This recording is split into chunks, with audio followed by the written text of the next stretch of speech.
Dios les bendiga.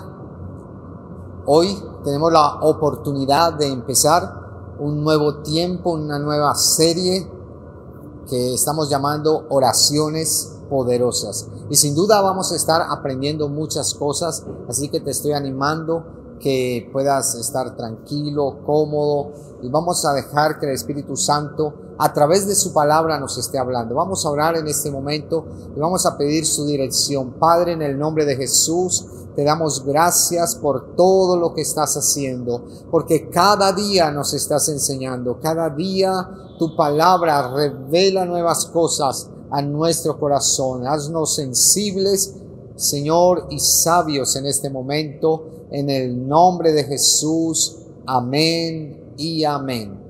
A través de esta serie vamos a estar aprendiendo algunos principios de la oración aplicados a oraciones que en muchas ocasiones el pueblo de Dios, siervos de Dios, la iglesia hicieron, y fueron oraciones que produjeron un tremendo resultado.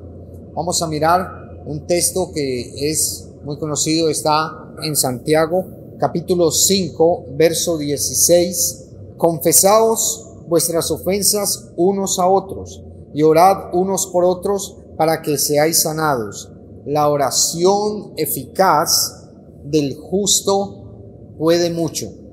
Esa ha sido una frase que siempre me ha llamado la atención, y es porque nuestras oraciones deben producir resultados.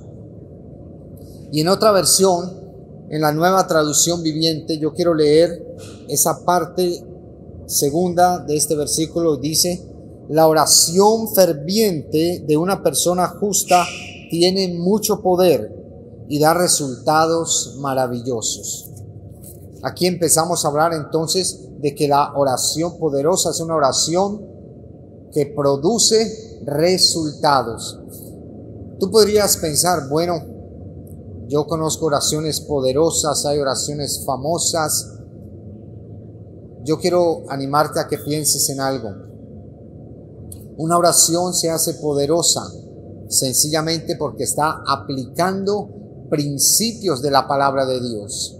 Está aplicando principios que en alguna forma Dios los ha dejado allí para que nuestra oración realmente produzca resultados. No porque sea una oración famosa que alguien dijo, que alguien escribió, que alguien repitió, que alguien la hizo 1000 veces, que alguien la hizo 10, que alguien la hizo por allá en la China, que la hizo en Japón, que la hizo en Estados Unidos. No, la oración tiene que ver con principios de la palabra. Vamos a mirar entonces qué es lo que nos está enseñando la palabra de Dios. Y en torno a eso vamos a ver una historia que está en el libro de los Hechos, capítulo 12, una historia muy interesante. Ustedes saben que en ese tiempo de la iglesia primitiva, los apóstoles fueron perseguidos. Y fueron perseguidos porque pues ellos eran discípulos de Jesús, y era lo que los religiosos conocían. Y estaban preocupados. Lograron, podríamos decir, crucificar a Jesús, aunque lo que tenemos que entender bíblicamente es que en últimas Jesús se ofreció porque era el propósito del Padre, pero desde la perspectiva de ellos pensaban, habían matado a Jesús, ahora sus discípulos también debían ser muertos, y así ayudar para que el alboroto que esto había causado pues no llegara a mayores resultados y los seguidores no se siguieran propagando. Y en una ocasión estaba Pedro y Jacobo, y precisamente los cogieron. A Jacobo lo mataron con una espada, pero Pedro fue colocado preso. Y en ese momento la iglesia empezó a orar.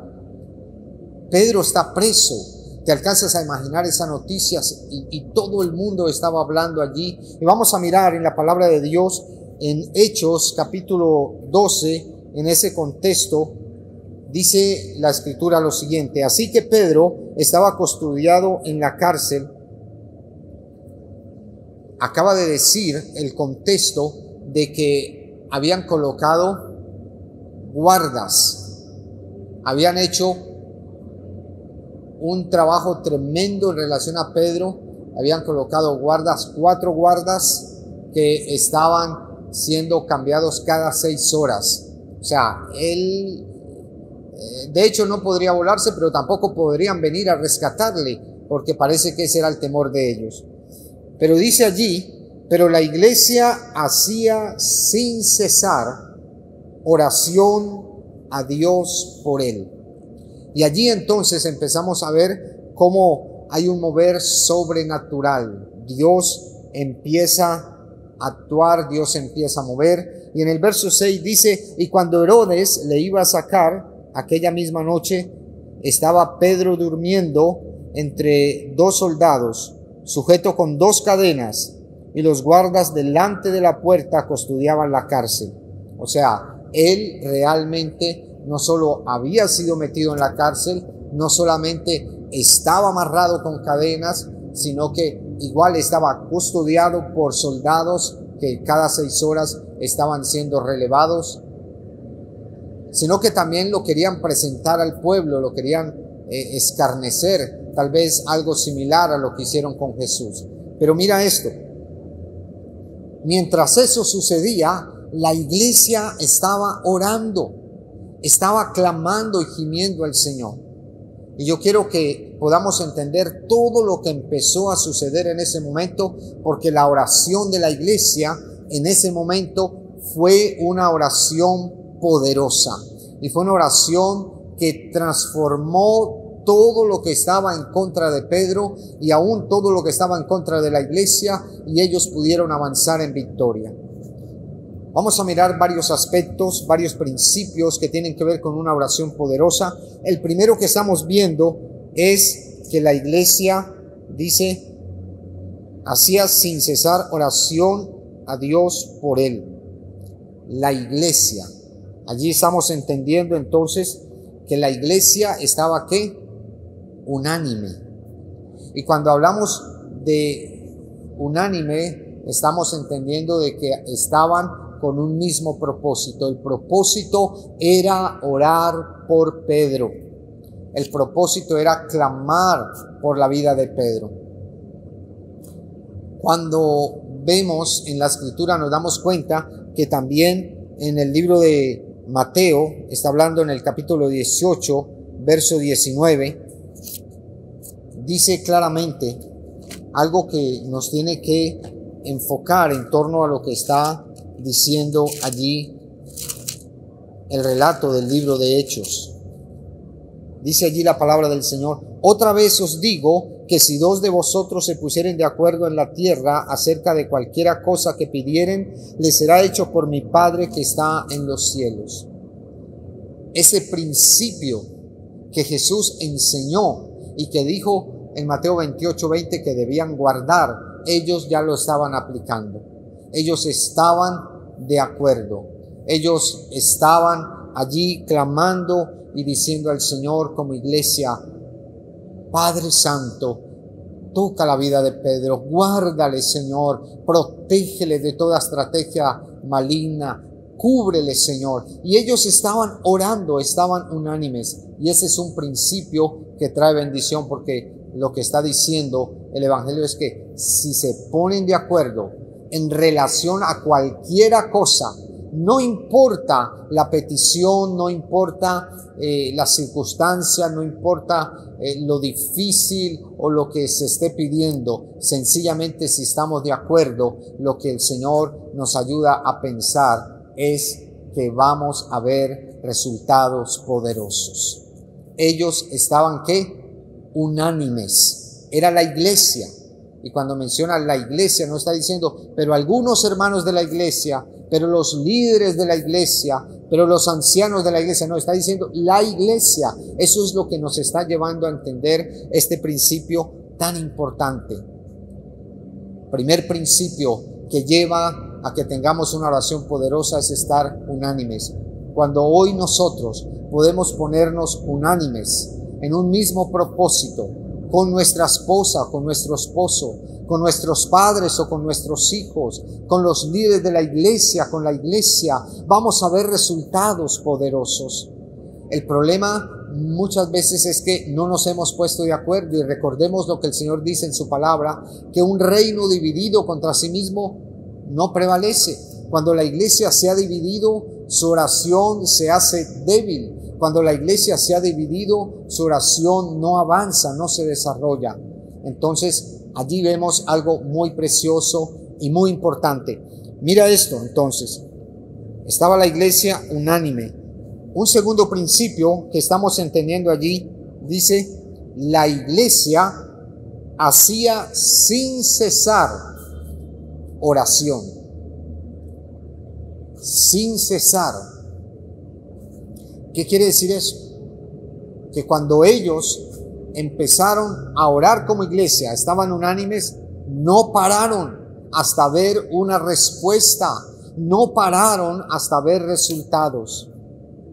Pedro estaba allí en la cárcel, pero ellos estaban orando, estaban clamando sin cesar. Y tenemos que recordar lo que dice la palabra en Primera de Tesalonicenses 5:17. Dice, orad sin cesar y dad gracias en todo, porque esta es la voluntad de Dios para con vosotros en Cristo Jesús. Bueno, es dar gracias, no porque algo es malo exactamente, bueno, de eso vamos a aprender, sino porque ahí Dios se va a glorificar. Orad sin cesar.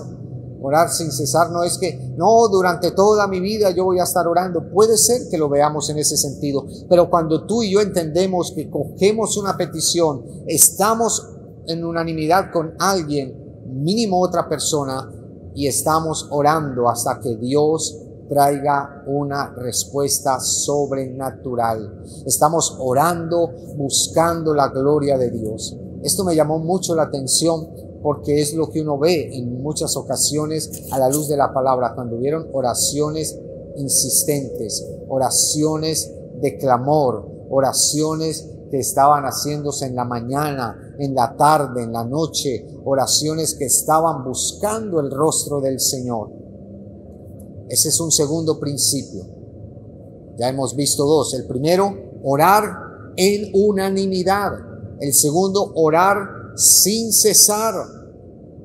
Por eso, este milagro que describe el capítulo 12 de Hechos en la liberación de Pedro fue realmente hecho. Había una iglesia intercediendo y esta oración se convirtió en una oración poderosa realmente.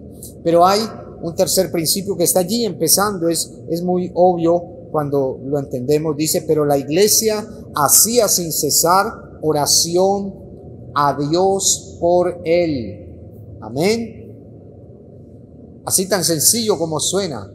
El tercer principio tiene que ver con a quién oramos, a quién le pedimos, y lo está revelando allí. Dice oración a Dios. ¿Por quién? Por Pedro. Era una oración específica clamando por la vida de Pedro. Y allí, entonces, en ese principio vemos en Mateo capítulo 6 verso 9, cuando Jesús está hablando del Padre Nuestro, Él dice, vosotros pues oraréis así: Padre nuestro que estás en los cielos, santificado sea tu nombre. Venga tu reino, hágase tu voluntad en el cielo como en la tierra. Él dijo que la oración debía ser dirigida al Padre. Padre nuestro que estás en los cielos. Jesús, como el Hijo de Dios, enseñó que la oración debía ser al Padre. Pero también vemos lo que está mencionando la palabra del Señor en San Juan 14, versos 13 y 14. Dice lo siguiente: y todo lo que pidieres al Padre en mi nombre lo haré, para que el Padre sea glorificado en el Hijo. Si algo pidieres en mi nombre, yo lo haré.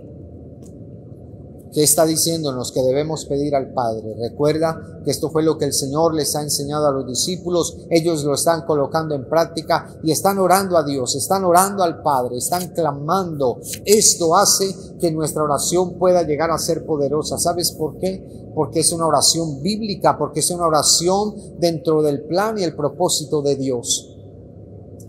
En estos días estaba investigando y estaba mirando muchas oraciones, y hay oraciones a la sangre de Cristo. Hay oraciones a la Santa Cruz, hay oraciones a la Virgen María, hay oraciones a los santos, hay oraciones a los muertos, hay oraciones a cualquier cantidad de cosas que las personas se imaginan y quitan la mirada de Dios y la ponen en las criaturas o en las personas, en las cosas, y esa oración termina siendo no una oración eficaz. Termina siendo una oración sencillamente que la repiten como un rezo sin mayor trascendencia. Pero cuando nosotros aprendemos este principio de que oramos al Padre, nuestra oración es poderosa. Y allí estamos viendo así el tercer principio. Lo que estamos entonces viendo es que estos principios son tan fundamentales y aparecen en una forma tan natural en el texto que como que no los hemos percibido. Pero cuando aprendemos básicamente esos tres principios y comenzamos a aplicarlos, nuestra oración se hace poderosa. ¿Por qué? Porque está siendo bíblica, porque está cubierta con principios de bendición, porque hay promesas sobre ella. Entonces esa oración empieza a fluir. La iglesia estaba orando sin cesar a Dios por Pedro. Y estaban clamando. Sin duda pasaron horas, pasaron muchos momentos. Algunos lloraban, a lo mejor otros desorientados y estaban preocupados, pero ellos estaban clamando, no cesaron de orar. Pero esto empezó a mover el ambiente espiritual. Escúchame esto empezó a mover todo lo que estaba alrededor de Pedro. Ellos estaban en un lado, Pedro estaba en otro, en la cárcel. En la casa donde ellos se encontraban había un gran murmullo de oración. Tal vez un murmullo parecido al que pudimos percibir al del aposento alto cuando vino el Espíritu Santo. Pero ellos estaban allí clamando. Dios empezó a orar. Y en medio de esto entendemos que hay un cuarto principio que es muy evidente, y es que nuestra oración debe ser con temor a Dios. Cuando hay una oración de temor a Dios, de respeto y de reconocimiento a Él, entonces hay algo que se activa, y es lo que está expresando la Biblia en el Salmo 34, 7 y 8. Los ángeles. El ángel de Jehová acampa alrededor de los que le temen y los defiende. Ellos estaban clamando con temor a Dios. Pedro estaba confiado en el Señor, es más, se durmió en la cárcel. Uno dice, en medio de todo esto, wow, ese Pedro es bien particular. Pero allí él estaba en el temor a Dios. Su corazón había sido transformado. Y él sabía que era necesario obedecer a Dios antes que a los hombres. Eso marcó que él era un hombre temeroso de Dios ya, no como antes. La palabra empieza a moverse, ellos siguen orando, y en la cárcel empieza a suceder eso. Empiezan a activarse los ángeles y Dios envía un ángel. ¿Por qué? Porque había temor. Cuando hay una oración sin temor, los ángeles no se mueven. Cuando tú ves muchas de las historias bíblicas donde hubieron ángeles después de una oración, tú te das cuenta que esa fue una oración que hizo un siervo de Dios, o que hizo el pueblo de Dios, o la iglesia de Dios, fundamentada en el temor a Él, en el respeto y reconocimiento. Y dice desde el verso 7 que he aquí se presentó un ángel del Señor y una luz resplandeció en la cárcel. Y fue muy interesante porque él tocó a Pedro y le dijo, levántate, Pedro, estoy aquí para ayudarte. Y le dijo, Pedro, por favor, vístete. Pedro estaba descansando y buscando estar lo más cómodo posible. Le dijo a Pedro, levántate. El ángel estaba allí. La iglesia en ese momento seguía orando. Señor, glorifícate, haz algo grande. Ministra a Pedro, libéralo. tócalo, Señor. Y ellos estaban orando, pero ya Dios estaba orando. Ellos no sabían, eran dos escenarios diferentes y el ángel empezó a moverse. Y después en el verso 8 dice, le dijo el ángel le habla a Pedro. En el verso 9 dice que el ángel hizo varias cosas. Hizo que las cadenas de Pedro se cayeran, las puertas se abrieran y lo guió por la cárcel, porque tal vez era una cárcel grande, a lo mejor Pedro no la conocía muy bien en el estado en que llegó. Pero también cuando el ángel lo saca libre de la cárcel, el ángel lo deja. Dios nos revela allí un cuarto principio poderoso. Nuestra oración para ser poderosa debe ser una oración de temor a Dios. Debe ser una oración que va a producir resultados. Lo que sucede es que estamos viendo luego cómo la iglesia seguía orando, pero Pedro ya estaba libre. Ellos no habían sabido que eso había sucedido. Pedro va hasta donde ellos están, llega y toca la puerta. Una muchacha que estaba allí escucha la voz de Pedro porque era una voz conocida y entra emocionada y está diciendo, es Pedro, es Pedro, es Pedro. Y ellos no sé si estaban muy ensimismados en su oración o fue una oración que en cierta manera le faltó fe en un momento dado, pero ellos dijeron, no, tú no estás en tus cabales, eso es un ángel. Y ella dijo, no, es Pedro, vengan. Y igual vieron a Pedro y entonces él estuvo allí ministrándoles. Yo quiero decirte, cuando nuestra oración se fundamenta en los principios de Dios, nuestra oración se hace poderosa. Y son principios sencillos. El primero que vimos, necesitamos enfocarlo a todo nivel, a nivel familiar, a nivel de iglesia, a nivel de ciudades. Necesitamos estar unánimes, porque allí envía bendición y vida eterna. El segundo principio es orar sin cesar, pero no es que siempre voy a orar durante toda mi vida, sino cuando haya una necesidad vamos a clamar, a gemir, a buscar la presencia del Señor y a decirle, Señor, esperamos en ti, esperamos grandes milagros. La tercera es que es una oración a Dios, al Padre, al único que puede verdaderamente ayudarnos, no a las criaturas, no a las cosas, porque eso terminaría siendo un rezo y sería algo desenfocado bíblicamente. Y el cuarto principio que está allí inmerso y que lo vemos a la luz de la palabra es que haya temor de Dios. Cuando hay temor de Dios, el ministerio de los ángeles se activa.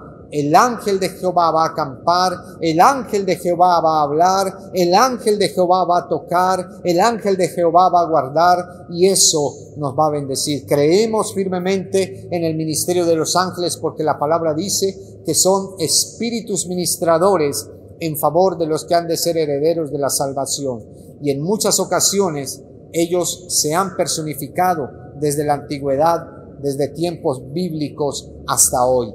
Y lo hemos visto, lo hemos escuchado en muchos testimonios. Así que quiero animarte para que cambies tu oración. Convierte en tu oración una oración de resultados. Convierte tu oración en una oración poderosa. Recuerda entonces estos 4 principios, porque lo que Dios quiere hacer es algo grande. Y recuerda, los principios son los que hacen una oración poderosa, no el que la tengamos escrita, porque muchas personas dicen, ¡ay, tan bonita esa oración! ¡Wow! ¡Qué oración tan elocuente! ¡Qué oración tan poderosa! Y se sentía algo tan bonito y la gente quiere copiarla. No, no es por eso. Es porque esa oración y cualquier oración que se haga está fundamentada en principios de la palabra. Recuerda, la oración eficaz del justo puede mucho. Como leímos en la Nueva Traducción Viviente, la oración ferviente de una persona justa tiene mucho poder y da resultados maravillosos cuando aplica estos principios que solo una persona justa, lavada por la sangre de Cristo, que ha rendido su vida a Él y a servirle, va a verlos. Vamos a orar y te quiero animar para que le digamos al Señor que hoy estamos aquí buscando su rostro, su presencia. Dios sigue enseñándonos y animándonos a conocerle y a vivir para Él. Vamos a orar, cierra tus ojos allí donde estás y vamos a decirle: Padre, gracias porque nos ayudas a tener una oración fervorosa que produce grandes resultados. Señor, hoy renunciamos a todo conformismo espiritual. Hoy renunciamos a una oración desenfocada. Hoy renunciamos a una oración que no te tenga en cuenta, Señor, y clamamos para que en unanimidad, con insistencia al Padre y en el temor de Dios, nuestra oración pueda traer grandes resultados para tu honra y para tu gloria en nuestra vida, en nuestra familia y en todo lo que hagamos. En el nombre de Jesús. Amén y amén. Que Dios te bendiga y tengas un resto de día muy bendecido. Y adelante, recuerda que tu oración puede marcar la historia. Bendiciones para todos.